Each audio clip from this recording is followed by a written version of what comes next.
అందరికీ నమస్తే అండి. ఈరోజు ఒక వాస్తవాన్ని మీ అందరూ తెలియజేయాలనుకుంటున్నా. అయితే వీడియో చివరి వరకు చూడండి. ఆ తర్వాత మీకు నచ్చితే ఒక లైక్ కొట్టండి. ఒక 2 ఇయర్స్ బ్యాకు నాకంటూ ఒక గుర్తింపు ఉండేది. నేను ఎక్కడికి వెళ్ళినా ఒక విపరీతమైన మర్యాదలు చేసేవాళ్ళు. వద్దులన్నా సరే పిలిచి మరి ఆ మర్యాదలు వేరే లెవెల్ ఉండేది. అయితే ఒక 1 ఇయర్ తర్వాత పూర్తిగా ఆ మర్యాదలు మొత్తం నేను కోల్పోయా. నాకంటూ ఉన్న ఒక గుర్తింపు అటర్ ఫ్లాప్ అయిపోయింది.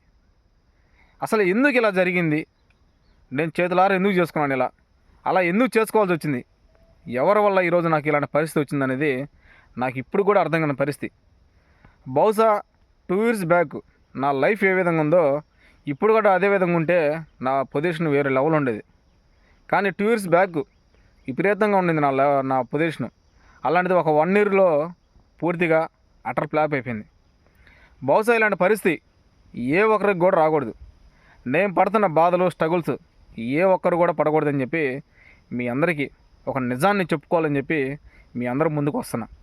అయితే ఒక 1 ఇయర్ బ్యాకు నేను ఒక మంచి బిజినెస్లో మంచి ఫామ్లో ఉన్నవాడిని ఒక చిన్న సమస్య వల్ల పూర్తిగా అక్కడ ఇరుక్కుపోవాల్సి వచ్చింది.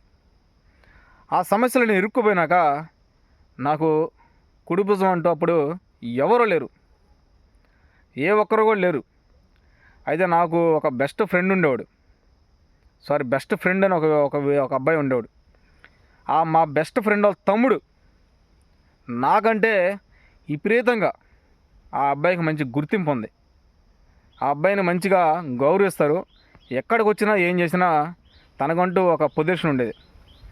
అయితే నేను అంత పెద్ద స్ట్రగుల్స్లో ఉన్నప్పుడు నాకు ఎటువంటి ఆధారం సపోర్టింగ్ లేనప్పుడు నా ఫ్రెండ్ వాళ్ళ తమ్ముడు వచ్చి నన్ను ఆదుకోవడం జరిగింది. ఆదుకున్నాడు. మా ఫ్రెండ్ వాళ్ళ తమ్ముడు నేను మంచిగా ఏ పని అయినా సరే ఇద్దరం కలిసి చేసేది. ఎక్కడికి వెళ్ళినా సరే ఇద్దరం కలిసి వెళ్ళేది. ఏ హోటల్లో భోజనం చేసినా ఇద్దరం అదే ఫుడ్ తినేవాళ్ళం. ఏ రెస్టారెంట్కి వెళ్ళినా సరే ఇద్దరం సేమ్ ఒకటే బిర్యానీ తినేవాళ్ళం. ఒకటే ప్లేట్లో తిన్న రోజులు కూడా. ఒకవేళ బ్యాడ్ హ్యాబిట్స్ ఏమైనా ఉన్నా సరే అలాంటి వాటి చెక్ పెట్టేవాళ్ళం. ఎందుకంటే ఇక నా ఇద్దరం కలిసిన తర్వాత మా ఫ్రెండ్ వాళ్ళ తమ్ముడు నేను అంత డీప్గా వెళ్ళిపోయామన్నమాట. బహుశా ఎవరు ఇలా ఇంత బెస్ట్ ఫ్రెండ్షిప్ అనేది ఎవరు ఉండరు. అయితే ఇద్దరం ఏదైనా ఆల్కహాల్ అలవాటు ఉన్నా కూడా మేమిద్దరం బెస్ట్ ఫ్రెండ్స్ అయినాక చెడు అలవాట్లకు కూడా ఇద్దరం దూరం అయిపోయాం. అయితే బంధువుల దగ్గరికి వెళ్ళినా సరే మా ఇద్దరికి ఒక మంచి గుర్తింపు ఉండింది. విపరీతమైన క్రేజ్ పెరిగిపోయింది మా రిలేషన్షిప్లో. వద్దురా నాయనన్న కూడా ఇదిగో ఒక 50,000 తీసుకొని చెప్పి అప్పు ఇచ్చేవాళ్ళు. ఎందుకు మమ్మల్ని చూస్తే వాళ్ళకి ఓహో ఇద్దరు కలిసారు కదా, ఇంక ఇబ్బంది లేదు, ఏ పని అయినా వీళ్ళిద్దరు చేయగలరు, ఏ బిజినెస్లో అయినా సరే వీళ్ళిద్దరు సక్సెస్ అవ్వగలరు అని చెప్పి మా మీద నమ్మకంతో మమ్మల్ని చూసి మా మీద ప్రేమ పెంచుకొని వద్దన్న కూడా 50,000 1,00,000 రూపాయలు 2 లక్షలు అప్పు ఇచ్చిన సందర్భాలు ఉన్నాయి. అలాంటిది ఇప్పుడు వచ్చిన ప్రధానమైన సమస్య ఏంటంటే నేను 2 ఇయర్స్ బ్యాక్ ఏ విధంగా అయితే నాకు మంచి పేరు గుర్తింపు ఉందో ఇప్పుడు అదే పేరు అదే గుర్తింపు నాకు ఇప్పుడు వచ్చింది. ఓకేనా? నాతో పాటు నా ఫ్రెండ్ వాళ్ళ తమ్ముడికి కూడా అదే గుర్తింపు అదే మంచి పేరు వస్తుంది. అయితే ఈ మధ్యలో నాకు కొంచెం వ్యసనం అనేది ఏర్పడింది. వ్యసనం అంటే మీ అందరికీ స్పష్టంగా చెప్తాను. నాకు కుళ్ళు అనేది ఒకటి ఏర్పడింది. ఎందుకంటే వయసులో నేను పెద్దవాడిని, నా ఫ్రెండ్ వాళ్ళ తమ్ముడు చిన్నవాడు.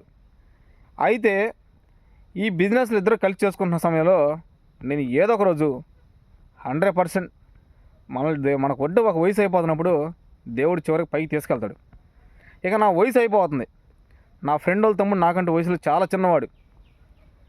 సో నేను ఏ విధంగా అయితే బిజినెస్లో ప్రతి ఒక్కరు నాకు కట్టుకున్నానో నా ఫ్రెండ్ వాళ్ళ తమ్ముడు కూడా అదేవిధంగా ఎంతోమంది వ్యాపారవేత్తల్ని ఆకట్టుకున్నాడు.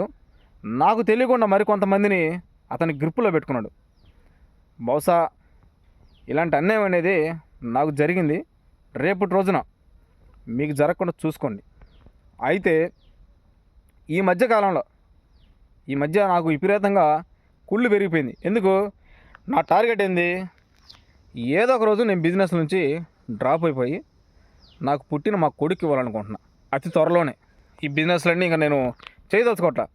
ప్రశాంతంగా ఒక ఫ్రీడమ్ అయిన లైఫ్ కోరుకుంటూ ఈ బిజినెస్లో మొత్తం మా కొడుకు పట్టించేసి నేను హ్యాపీగా ఇంట్లో రెస్ట్ తీసుకోవడం అనుకుంటున్నా. అయితే నా ఫ్రెండ్ వాళ్ళ తమ్ముడు ఏం చేస్తాడు తెలుసా? నా ఫ్రెండ్ వాళ్ళ తమ్ముడు వాళ్ళ పెద్దన్న ఉన్నాడు.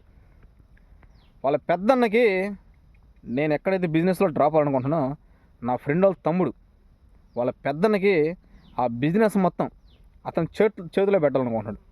అయితే అతని చేతిలో పెట్టడం అనేది నాకు ఇష్టం లేదు. అతని చేతిలో కానీ ఈ బిజినెస్ మొత్తంగా పెడితే ఇక మా కొడుకు ఆటలు సాగు. మాకు కొడుకు పెత్తనం ఇక చెల్లదు. మా కొడుకు మా ఫ్రెండ్ వాళ్ళ తమ్ముడు వాళ్ళ అన్న ముందు అతను చాలా పెద్దవాడు, వీడు చిన్నవాడు. అతనికి ఇంకా చాలా ఎక్స్పీరియన్స్ ఉంది ఇట్లాంటి బిజినెస్ల మీద. అయితే 100% నేను ఈరోజు మా కొడుకు ఇస్తాను వారసత్వంగా. మా కొడుకు గణిస్తే నేను రేపటి రోజు నేను లేకపోతే మా కొడుకుని కూరలో కొత్తిమీర ఆ టైంలో తీసి పక్కన పడేస్తారు. లేదు, కరివేపాకుని ఏ విధంగా అయితే మన కూరలో కరివేపాకుని తీసి పక్కన పడేస్తామో ఆ విధంగా తీసి పడేస్తారు. అలాంటి పరిస్థితి మా కొడుకు రాకూడదని చెప్పి నేను ముందే నిద్రలేసి నా బెస్ట్ ఫ్రెండ్ వాళ్ళ తమ్ముడిని కట్ చేసి పడేసా. వాడిని పూర్తి కట్ చేసా. వాడు ఎవరికైనా చెప్పుకొని, వాడు ఏమన్నా చేసుకొని, వాడు ఎక్కడికైనా వెళ్ళిపోయి నాకు అనవసరం. నేను ఇంకా వాడిని పట్టించుకోను. వాడి విషయంలో నేను తలదూర్చను. ఎందుకంటే ఓపెన్గా చెప్తున్నా, నా ముఖ్యం నా వారసత్వుడు నా కొడుకు. నా తర్వాత నా బిజినెస్ మొత్తం నా కొడుకే మెయింటెనెన్స్ చేయాలి. ఓకేనా? ఈ వీడియో స్టార్టింగ్ నుంచి స్కిప్ చేయకుండా చూసిన వాళ్ళకైతే 100% ఈ వీడియో మీకు అందరికీ అర్థమై ఉండాలి. ఇప్పుడు అసలు విషయంలోకి వెళ్ళిపోదాం. అసలు విషయంలో కానీ మీకు వెళ్ళిపోతే పక్కా క్లారిటీ మీ అందరికి వచ్చేసింది. బహుశా ఏంది అన్న ఇలా చెప్పాడని మీరు అందరూ అనుకోవచ్చు. నేను ఇంకోటి కూడా చెప్తున్నా. ఇప్పుడు అసలు మ్యాటర్లోకి వెళ్ళిపోదాం. ఈ వీడియో వీలైతే 100% మీ వాట్సాప్ గ్రూపుల్లో షేర్ చేయండి. మీ ఫ్రెండ్స్ ఎంతమంది ఉంటారో అంతమందికి షేర్ చేయండి. ఈ వీడియో చాలా ఉపయోగపడింది. అయితే నేనేం మా కొడుకు ఇవ్వాలని, నా బెస్ట్ ఫ్రెండ్ వాళ్ళ తమ్ముడు వాళ్ళ పెద్దన్నకి ఇవ్వాలని దాన్ని నేను అంగీకరించాల. అయితే అంగీకరించకపోవడం వల్ల ఒక 6 months నుంచి మా ఇద్దరి మధ్య విపరీతంగా మనస్పర్ధలు పెరిగిపోయి నేను ఎక్కడికైనా పిలిస్తే వాళ్ళు అటెండ్ అవ్వడానికి వాళ్ళు మొగ్గు చూపట్ల. పోను వాళ్ళు ఎక్కడికైనా పిలిస్తే నేను వెళ్ళడానికి నాకు ప్రాణం పట్ల. అలా చిన్న గ్యాప్ పెరిగిపోయింది. ఇప్పుడు ఆ గ్యాప్ పెరిగి 1 year అయింది. ఈ 6 monthsలోనే అసలు మా బిజినెస్ నేను కష్టాలు ఉన్నప్పుడు ఆదుకున్నప్పుడు అన్నీ బాగానే ఉన్నాయి. 1 year బ్యాక్ నేను ఏ విధంగా పడిపోయానో ఈరోజు అంతకు డబ్బులు ఒక స్థాయిలోకి వచ్చేసా. అయితే ఈ మనస్పర్ధలు ఒక 6 months నుంచి విపరీతంగా వచ్చేసినాయి. మేము కలిసి 1 year అయింది. 1 year అయితే ఇప్పుడు మనస్పర్ధలు పెరగడం వల్ల మా ఇద్దరిని ఎవరైతే గుర్తించారో, మా ఇద్దరికి ఎవరైతే ఒక మంచి గౌరవాన్ని ఇచ్చారో వాళ్ళందరూ ఇప్పుడు మమ్మల్ని పట్టించుకోవట్లా. మా ఇద్దరికి కనీసం ఎటువంటి గుర్తింపు కూడా ఇవ్వట్లా. అది ఎక్కడ ఎలాంటి మైనస్ జరిగిందనేది నాకు ఇప్పుడు కూడా అర్థం కాల. అయితే ఇక పూర్తిగా మ్యాటర్లోకి వెళ్ళిపోదాం. బాగా ఆలోచించుకోండి. మన రాష్ట్రంలో కూటమి ప్రభుత్వం అధికారంలోకి వచ్చి 1 year కంప్లీట్ అయింది. ఓకేనా? ఇది స్క్రిప్ట్ కాదు. మన రాష్ట్రంలో ఉన్న జనసేన నాయకులు, జనసేన కార్యకర్తలు, జనసేన పార్టీ ఎమ్మెల్యేలు వాళ్ళందరూ చూడాల్సిన వీడియో ఇది. ప్రతి ఒక్కరూ బ్రెయిన్ పెట్టి వీడియో మొత్తం స్క్రిప్ట్ చేయకుండా చూస్తే బాగా మీ అందరికి అర్థమైపోద్ది. 1 year బ్యాక్ జైల్లో ఉన్న చంద్రబాబు గారిని పవన్ గారికి కలిసి బాబు గారికి ఏ విధంగా ధైర్యం చెప్పి బయటకు వచ్చి మేమిద్దరం పొత్తు పెట్టుకుంటున్నాం, ఈ రోజు రాష్ట్రంలో మేమిద్దరం పొత్తుతోనే ముందుకు వస్తాం, ఎన్నికల్లో పోటీ చేస్తాం అని ఆ రోజు పవన్ గారు చెప్పడం జరిగింది. ఓకేనా? ఎన్నికల ముందు విపరీతంగా రాష్ట్రం మొత్తం వీళ్ళిద్దరు తిరిగి ప్రచారాలు చేసి ఈరోజు జగన్ గారికి 11 సీట్లు వచ్చేలా చేశారు. ఓకే, అది ప్రజలు తీర్పిచ్చారు, దాన్ని అందరూ స్వాగతించారు, మంచిదే, బాగుంది. 1 year బ్యాక్ మీరిద్దరు ఏ విధంగా అయితే రాష్ట్రంలో కలిసి ఉన్నారో 1 year తర్వాత ఇప్పుడు ఎక్కడ కూడా మీ ఇద్దరు కలుస్తున్న పాపం లేదు. అసలు కనీసం జనసేన కార్యకర్తల మొహంలో కానీ నాయకుల మొహంలో కానీ ఒక హ్యాపీనెస్ అనే ఫీలింగ్ ఉందా? ఏ ఒక్కరి దగ్గరన్నా ఉందా? లేదు. 1 ఇయర్ పాలన కంప్లీట్ అయితే ఒక ట్వీట్ చేయాలంటే లోకేష్ గారు చేస్తారు.